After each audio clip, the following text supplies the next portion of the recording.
Welcome back to the show. You're just in time for Unfiltered. So today's guest is a physician and the author of 3 published books whose passion is to provide a voice for female breadwinners. Please welcome to our show, Dr. Dawn Delavallade.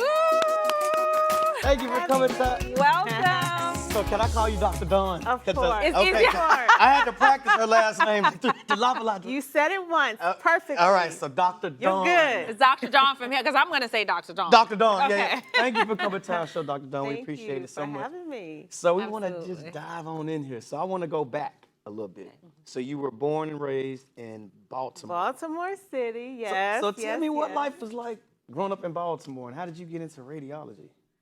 You know, as a young girl, initially, my mom tells me the story that I said I wanted to be a nurse. Okay. And she looked at me and she said, well, why do you want to be a nurse? Well, because I want to help people. I want to, medical, whatever. She's like, well, why don't you want to be a doctor?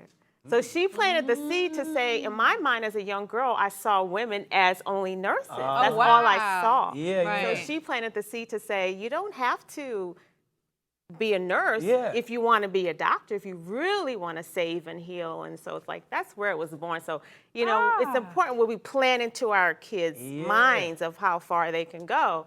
But yeah, I grew up initially 2-parent household. Okay. Saw the alpha dad, the traditional provider. Eventually, they went their separate ways. And then my mom went further in her education, college, master's. So then she had to learn how to make it on her own, and also 2 kids. Don't get me wrong, my dad was always around. Okay. But still, she had to survive on her own from that traditional situation. Yeah. So I've seen both sides of the coin of the male as the provider and the woman making a way for herself.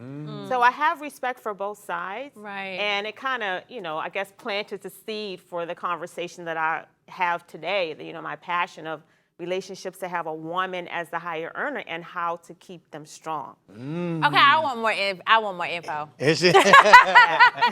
So, you're obviously an expert. We're going to call it that. You've written several successful books, and I can't wait to read your newest. So, tell me about She Makes More Inside the Minds of Female Breadwinners. How did it come to be that you were so passionate and you're writing about breadwinners? Was that a part of your story? Oh, yeah. Okay. Oh, yeah. So when I was in residency, it wasn't medical school. No, medical school, last year medical school, I met and fell in love with a teacher.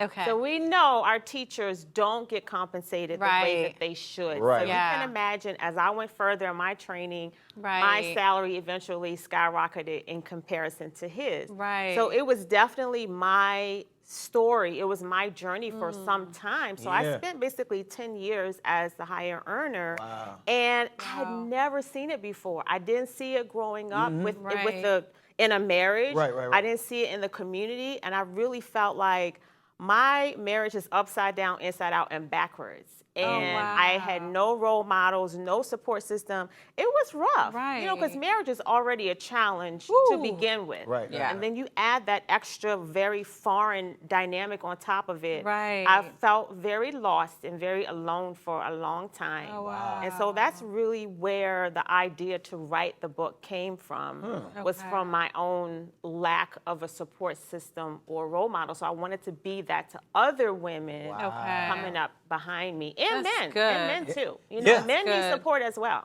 And this is a very Wow. touchy, kind of taboo subject. So I want to kind of piggyback on something you just said. So being that most women are raised to look for a man to be the provider and that traditional kind of role, how do this new generation of women that are making more money, how do y'all navigate dating? Does it, y'all look for different qualities in men now? How does that work? Yeah. So, I mean, here's the thing.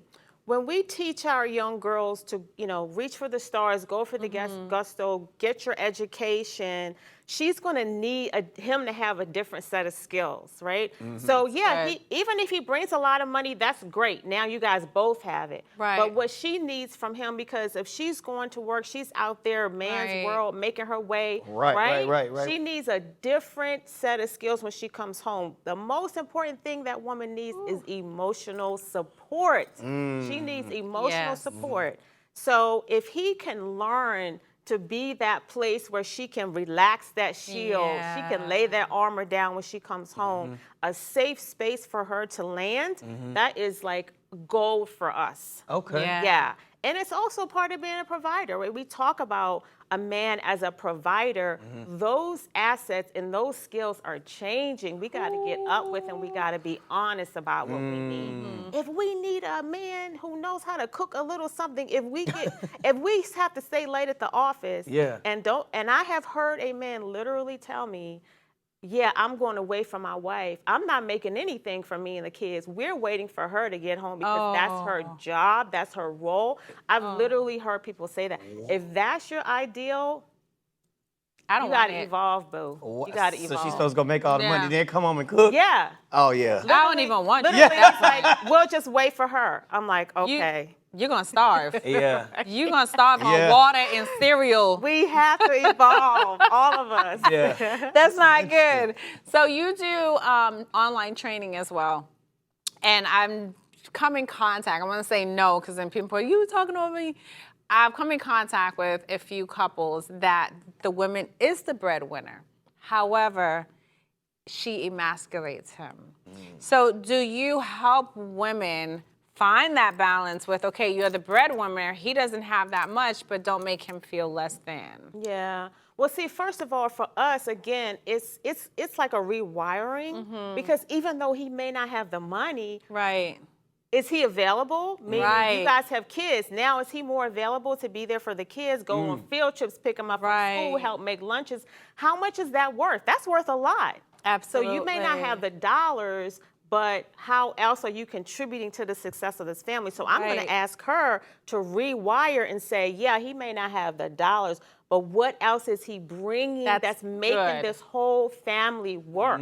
So I'm going to ask her to do that. And then I'm also going to say, our words are so powerful to our men. Yeah. Sometimes we see that man as he's like indestructible, you know, he's out there, you know, he's got all the power to say so. But our words, it's like we feed into him with our words. So I'm going to remind her that when you tear your man down with your words, what do you have left? Like, boo, this is your dude.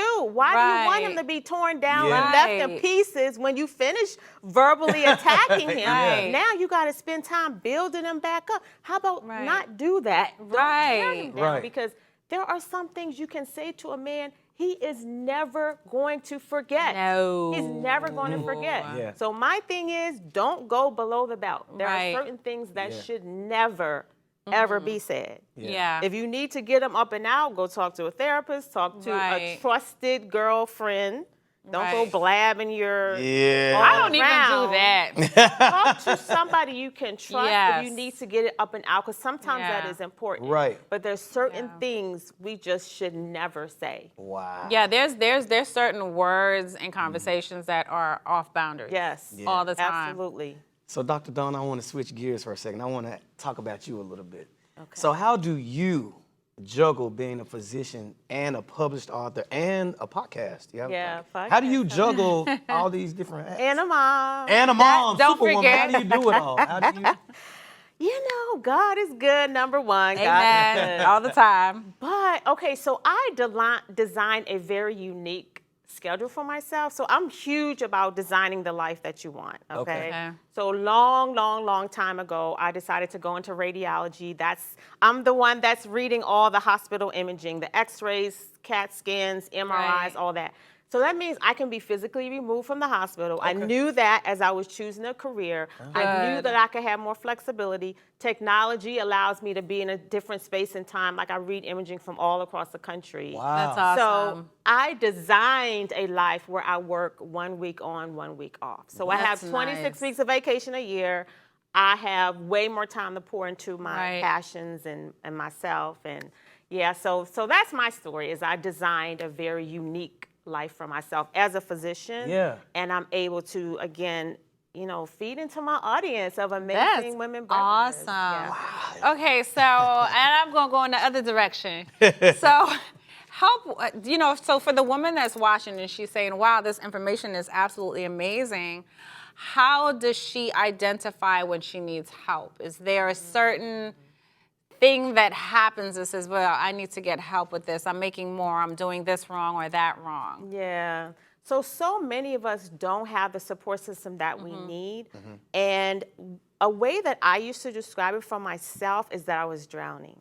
Okay. That was the best way to describe it, is that I'm drowning. Like, I cannot find where's the air. Like, I'm working hard. I'm coming home.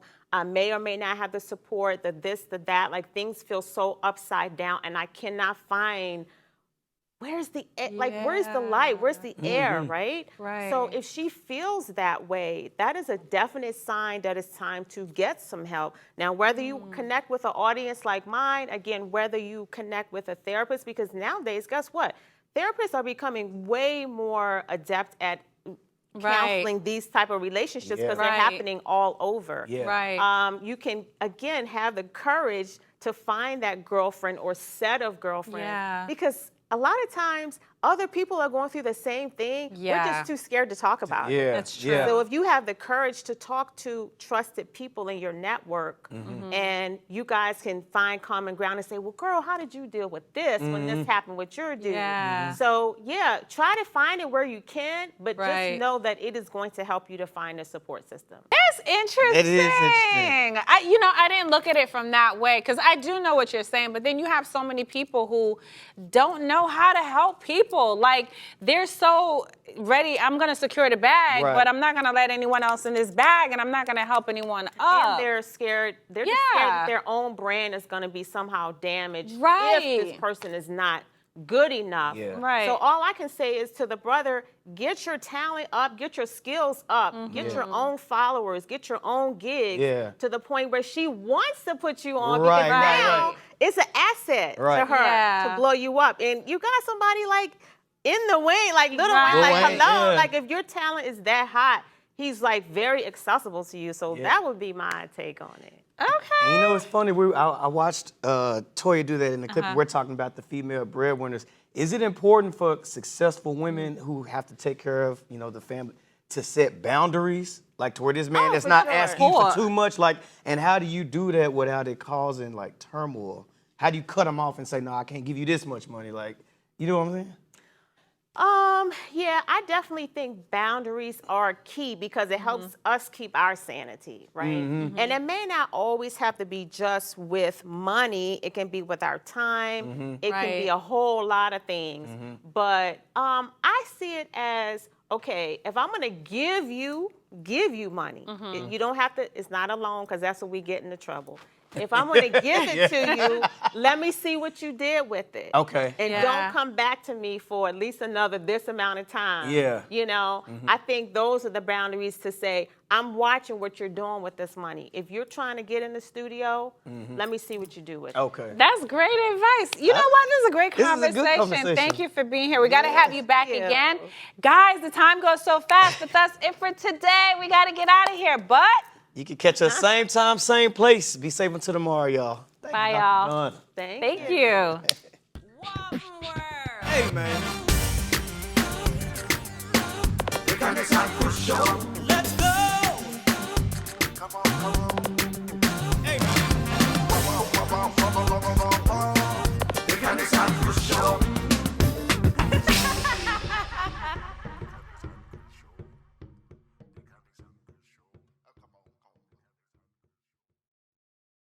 For the holidays, so I didn't have his little help around the house, so he came back last night. I'm sure he was excited to get back home. He was. Yeah. And so was the dog.